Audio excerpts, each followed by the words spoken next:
Scientists in America now say that drinking unpasteurized milk is a bad idea.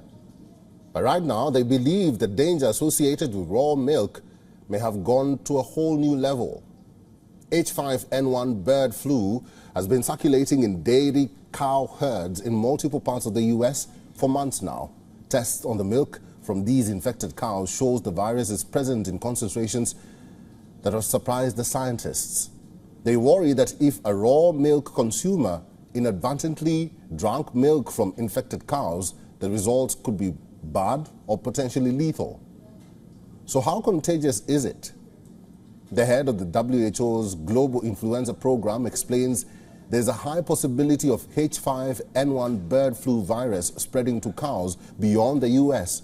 through migratory birds. She reiterates the United Nations agency deems the overall public health risk posed by the virus to be low, but also urged vigilance. Based on the information so far, we assess the current overall public health risk posed by the H5N1 to be low.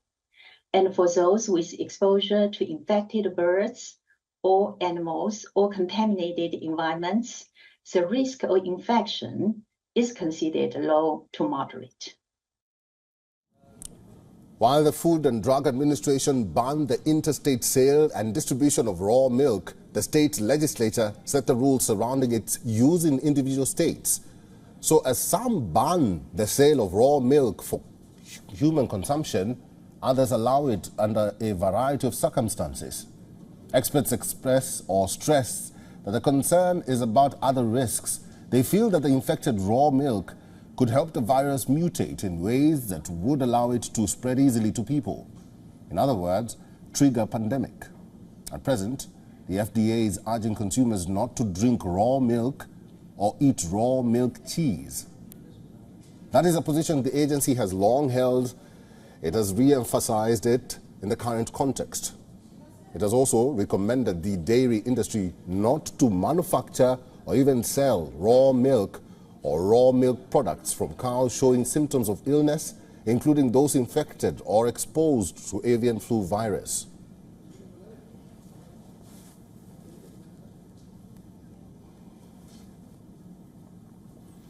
COVID has made the risks of the pandemic clear, and many parts of the world witnessed its deadly consequences. So governments need to act quickly and decisively now to get ahead of the growing H5N1 flu public health threat and make sure the world is better prepared for the next pandemic. Let's talk about it. Sarah Pitt is a principal lecturer in microbiology at the University of Brighton. She's now joining us live from London. Madam Pitt, welcome to the show. Should the world be concerned by the emergence of bird flu? Thank you for the invitation to be on your show. And I think the world should be aware that bird flu has been around for quite some time. This particular strain, which has moved from domestic poultry into wild birds, has been circulating for a couple of years now, actually, across the whole of the world. But these cases are in dairy cattle. That's the new thing that we haven't seen before. And so the USA and the WHO are actually raising awareness of this, just to make sure that people are aware that this might happen.